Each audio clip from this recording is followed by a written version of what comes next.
नहीं बाबा नहीं, मुझे तो बेटा चाहिए। और माहौल कितना खराब है, अकेले मैं क्या क्या करूँगा? घर का खर्च उठाऊंगा, बैंक का EMI भरूंगा, या फिर उसके दहेज के लिए पैसे जुटाऊंगा। जमाना बदल गया है और आने वाले समय में दहेज का कोई चक्कर नहीं रहेगा। ये सब बस कहने की बातें हैं। समय बहुत खराब चल रहा है। तुम ऑफिस जाती हो, मैं भी ऑफिस जाता हूँ। ऐसे में कुछ ऊंच नीच हो गई तो जमाने को क्या मुंह दिखाएंगे?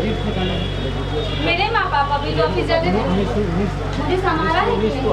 वो जमाना कुछ और था, और वो बात नहीं रही। तुम पढ़ लिख कर भी ऐसी बातें कर रहे हो। पढ़ा लिखा हूँ, इसलिए ऐसी बातें कर रहा हूँ। आए दिन कुछ ना कुछ होता रहता है। पिछले साल ही देख लो, दामिनी के साथ क्या हुआ। इस डर के मारे हम जीना छोड़ दें? इसी डर की वजह से 1000 की जगह 700 लड़कियां बच गई हैं। सोचो सुमित, अगर इसी तरह चलता रहा तो क्या हाल होगा लड़कियों का? उनका घर से निकलना मुश्किल हो जाएगा। नोच खाएंगे उसे सब। किसी को तो आगे बढ़ना होगा। मैं आगे नहीं बढ़ सकता। इसकी शुरुआत मैं ही क्यों करूं? जिंदगी भर संघर्ष करके यहाँ तक पहुँचा हूँ। अब अगर बेटी का बोझ सर पर ले लिया तो फिर पूरी जिंदगी संघर्ष में गुजर जाएगी। मैं ऐसा नहीं करूँगा। तुम उसे बोझ क्यों समझते हो? अरे लड़का लड़की में कोई अंतर है क्या? अंतर है। लड़का लड़का होता है और लड़की लड़की होती है। लड़का वंश आगे बढ़ाता है और लड़की टेंशन।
क्या हुआ? वही जिस बात का डर था, तुम्हारे पेट में बेटी है। मुझे भी यही चाहिए थी। लेकिन मुझे नहीं चाहिए। मैं नहीं चाहता कि बेटी हो। तुम्हें अबॉर्शन करवाना होगा। नहीं, मैं ऐसा नहीं कर सकती। तुम्हें ऐसा करना ही होगा। कुछ भी हो जाए, मैं ऐसा नहीं करूंगी। मैंने एक बार कह दिया सो कह दिया। नहीं, कुछ भी हो जाए, मैं ऐसा नहीं करूंगी।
लकीरें गहराई। मेरा भाई दूध मलाई नाच नाच कर खाता था। उसे देख मेरा बचपन भी जी भर कर ललचाता था। उसके कपड़े नित नए नए, माँ नए खिलौने देती थी। मेरे कपड़े कटे फटे, माँ गुड़िया ही छीन लेती थी। मेरा भाई नित्य बस्ता लेकर पढ़ने जाता था। मैं नन्हे हाथों से घर में बैठ सेकती रोटी थी, क्योंकि मैं बेटी थी, क्योंकि मैं बेटी थी, क्योंकि मैं बेटी थी।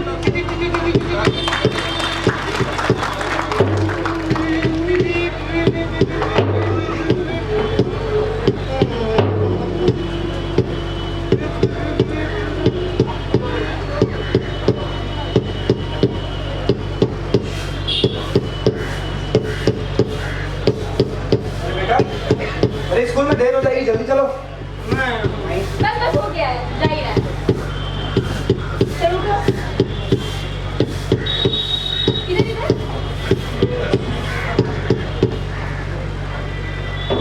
माँ, माँ, मैं भी स्कूल जाऊंगी।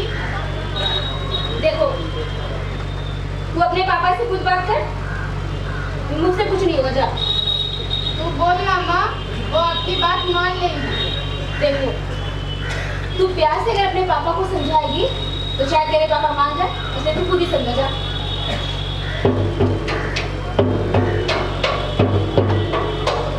पापा, पापा, क्या बात है? मैं भी जाऊंगी पढ़ने। ठीक है जाना। पापा बोलो ना। देख, मैं पहले ही तेरी बहुत जिद मान चुका हूँ। 10वीं तक पढ़ाई कर ली ना, अब चुपचाप घर का काम काज कर, जो आगे काम देगा।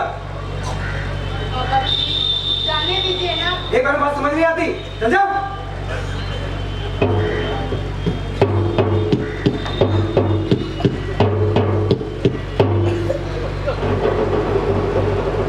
क्या बात है भाई साहब, चिल्ला क्यों रहे थे? अरे मैडम आप आइए आइए बैठिए।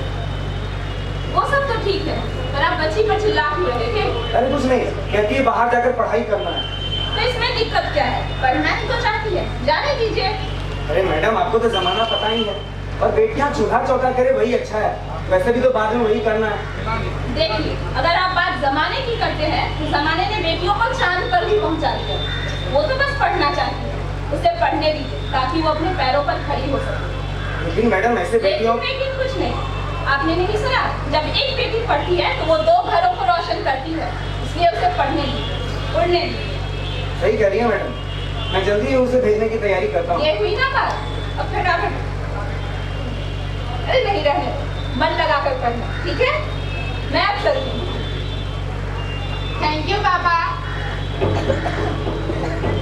खुश रह मेरी बच्ची। और जो है, तू वहाँ जाके मन लगा के पढ़ना, और देख नई जगह है, ज्यादा अपने बाहर मत रहना, ठीक है? अपना ख्याल रखना, ठीक है?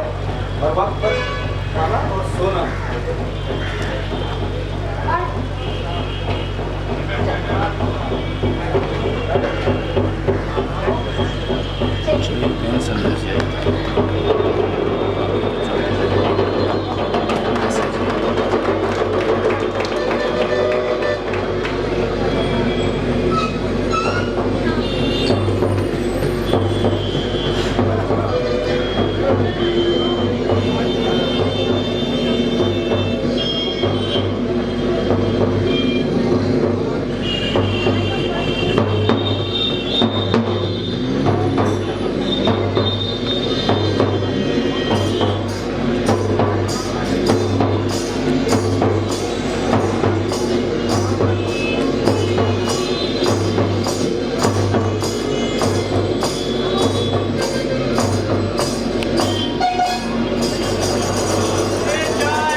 उसी की होने वाली पत्नी थी। रंग बिरंगे ख्वाबों में मैं भी तो लिपटी थी। देखकर ये घृणित कार्य खून नहीं खोलता आपका। आज मैं हूं, कल कोई और, परसों आपकी बहन होगी। बस अब कुछ नहीं कहूंगी। इस जिंदगी से तो मौत भली। जहां समाज के नाम पर बैठे हैं नपुंसक, बुज़दिल, होठ कायर। लेकिन मैं ये बर्दाश्त नहीं करूंगी। इनको नारी स्वरूप दिखाना होगा।